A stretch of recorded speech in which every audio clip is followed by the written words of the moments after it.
Hello students, I am Dr. Ananya here. Welcome to Mediveda Tutorials. Hope you all are doing good and studying well.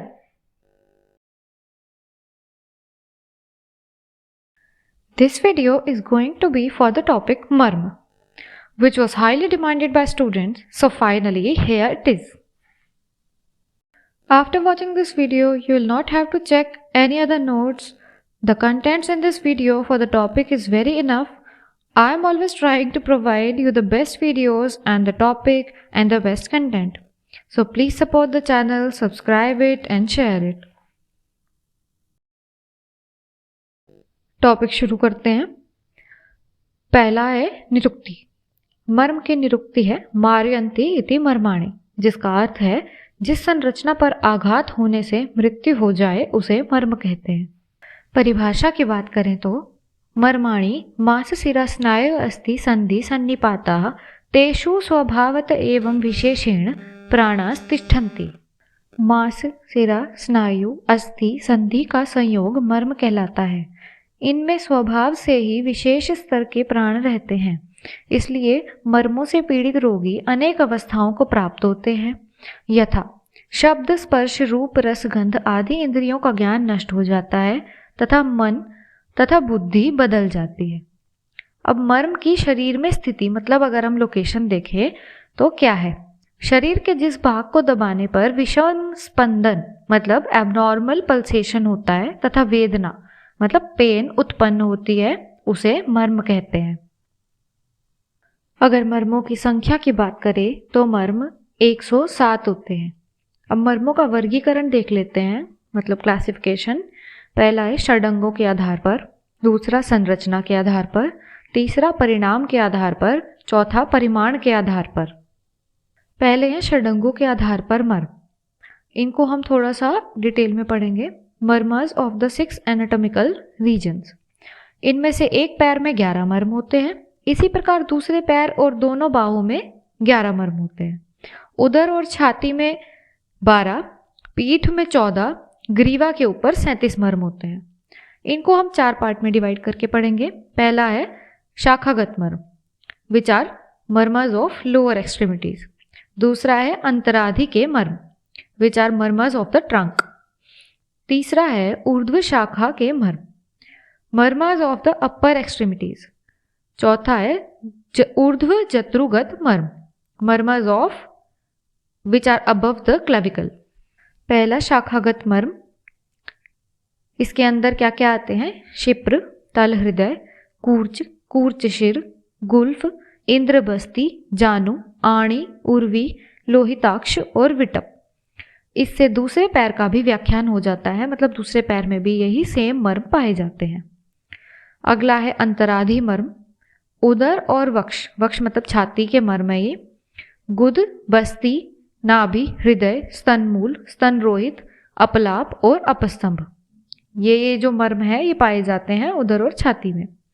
इसमें पृष्ठ के मर्म है कटीक तरुण, कुकुंदर, नितंब, पार्श्वसंधि, बृहति, अंशफलक और अंश।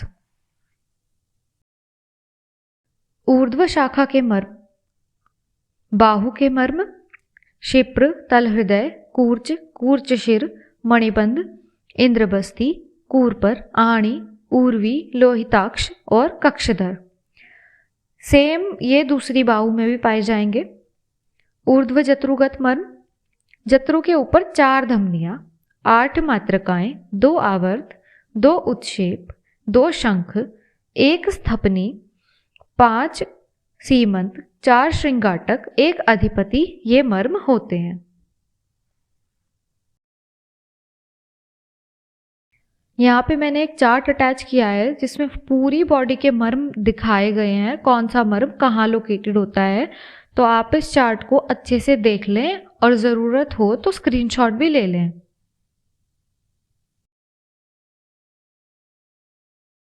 मैंने जितने भी मर्म हैं उनकी एक एक टेबल अटैच की है। वो टेबल बहुत इंपॉर्टेंट है, चाहे आपको हर एक मर्म का नाम ना याद हो, लेकिन टोटल कितने मर्म हैं और कौन सी जगह कितने मर्म हैं वो आपको अच्छे से याद हो। तो यहाँ पे षडंगों के आधार पर मर्म की एक टेबल अटैच की है जो कि आपको अच्छे से याद करनी है और इसका स्क्रीनशॉट ले लें। संरचना के आधार पर मर्म, मर्मास on the basis of structure. मर्म पंचात्मक होते हैं। मांस, सिरा, स्नायु, अस्थि, संधि के अतिरिक्त मर्म होते ही नहीं, क्योंकि इन धातुओं और अंगों के अतिरिक्त स्थानों पर वे नहीं पाए जाते। अब यहाँ पे संरचना के आधार पर मैंने एक टेबल अटैच की है।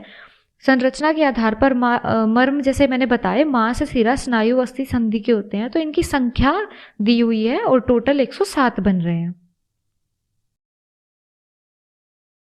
अगला है परिणाम के आधार पर मर्म। मर्मस on the basis of prognosis.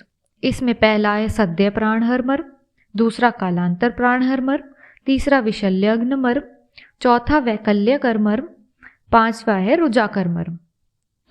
इसकी भी मैंने एक टेबल अटैच की है। On the basis of prognosis है तो हर एक का प्रोग्नोसिस भी लिखा हुआ है उसके अंदर।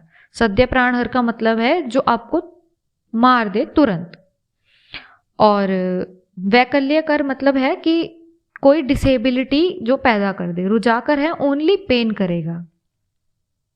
मर्मास on the basis of measurement. अगला है परिमाण के आधार पर मर्म। ये 5 प्रकार के हैं, तो इनके नाम और इनकी कुल संख्या कितनी होती है वो भी अटैच किया है मैंने एक टेबल बना के यहाँ पे। आपको ज़रूरत हो तो आप इसका स्क्रीनशॉट ले लें। अब हर एक आचार्य अपना अलग अलग मत देते हैं, तो यहाँ पे मतांतर आया है। आचार्य वाग्भट ने धमनी मर्म का उल्लेख किया है। अब धमनी मर्म की संख्या कितनी बताई है? 9 बताई है। 1 गुद, 2 विदुर, 2 अपस्तंभ और 4 श्रृंगाटक। यह आपको याद रखना है अच्छे से। साथ ही हमें त्रिमर्म का विवेचन भी देखने को मिलता है। त्रिमर्म में होते हैं शिर, हृदय और बस्ती। इनका आश्रय लेकर उत्पन्न होने वाली व्याधि को असाध्य या कृच्छ साध्य की श्रेणी में माना है। इन मर्मों में प्राण अधिष्ठित होते हैं। यह आधुनिक विचार सम्मत भी है। यदि किसी मर्म पर आघात लग जाए तो हम उसके लक्षणों से कैसे पहचानेंगे? मर्मों पर होने वाली सभी प्रकार के अभिघात सहसा प्राण नाश करने वाले अथवा वैकल्य मतलब डिफॉर्मिटी उत्पन्न करने वाले होते हैं। या तो वो मार देंगे या डिफॉर्मिटी उत्पन्न कर देंगे।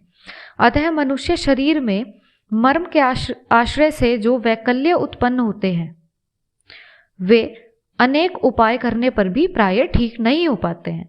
यदि किन्हीं भी 5 प्रकार के मर्मों पर आघात हो जाए तो भ्रम, प्रलाप, मोह, मूर्छा, विविध वेदनाएं, ग्लानि, विकृत चेष्टा जैसे लक्षण देखने को मिलते हैं। अब हम मर्माघात की चिकित्सा की बात करते हैं। सभी प्रकार के अभिघातों के प्रतिकारार्थ पित्तवत शीत क्रिया, संधान कर मधु, घृत आदि का प्रयोग आचार्य सुश्रुत ने बताया है।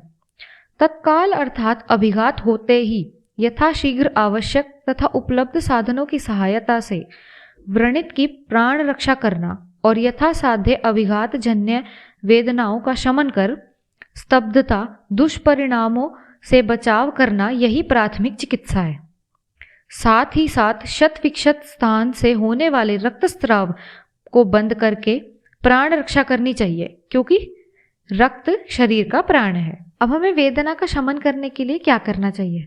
वेदना शमनार्थ चरकोक्त वेदना स्थापन कषाय का प्रयोग किया जा सकता है।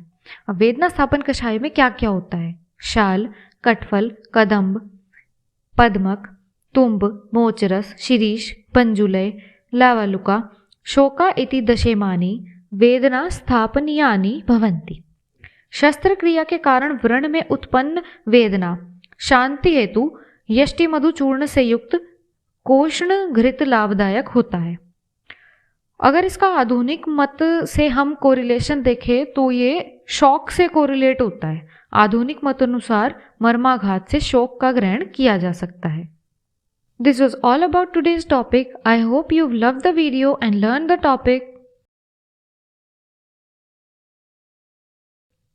I'll be back with a new topic. Till then, please subscribe the channel, share this video as much as you can, use the comment section freely, and you can also check out my previous videos.